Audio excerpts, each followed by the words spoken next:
रात के अंधेरे में गांव के बाहर एक पुरानी हवेली खड़ी थी। यह हवेली वर्षों से खाली पड़ी थी और लोग कहते थे कि वहां अजीब अजीब बातें होती थी। एक रात एक युवा पत्रकार अनुराग हवेली में हो रही रहस्यमय घटनाओं की सच्चाई जानने के लिए पहुंचा। अनुराग ने अपनी टॉर्च, कैमरा और कुछ अन्य उपकरण लिए और हवेली के अंदर दाखिल हो गए। हवेली का दरवाजा धीरे धीरे चरमराते हुए खुला और अंदर की ठंडक ने उसे सहरन दी। दीवारों पर धूल जमा थी और हवा में एक अजीब सी सुगंध फैली हुई थी। अनुराग ने अपनी टॉर्च की रोशनी में हवेली की परतें खोली और एक पुरानी तस्वीर की ओर इशारा किया जिसमें एक परिवार की तस्वीर थी।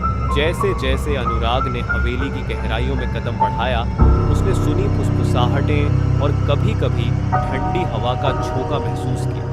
वह एक कमरे में पहुंचा जहां अचानक एक पुरानी मेज पर रखी किताब अपने आप खुल गई और पन्ने पलटने लगे। अनुराग ने अपनी कैमरा लाइट का उपयोग करके उस किताब को देखा जिसमें एक आत्मकथा थी और लिखा था, हमारी आत्माएं इस हवेली में बसी हैं, हमें शांति चाहिए। फिर अचानक अनुराग ने एक पुरानी महिला की भयानक छाया देखी। उसकी आंखें चमक रही थीं और उसके चेहरे पर दुख था। अनुराग डर के मारे कांपते हुए उसने उस महिला की आत्मा से शांति की विनती की। अचानक हवेली में एक शांति छा गई और छाया गायब हो गई। अगली सुबह अनुराग ने हवेली को छोड़ दिया, लेकिन उसकी आत्मा की कहानी गांव में प्रचलित हुई। हवेली अब भी वहीं खड़ी है, लेकिन अब कोई वहां जाने की हिम्मत नहीं करता।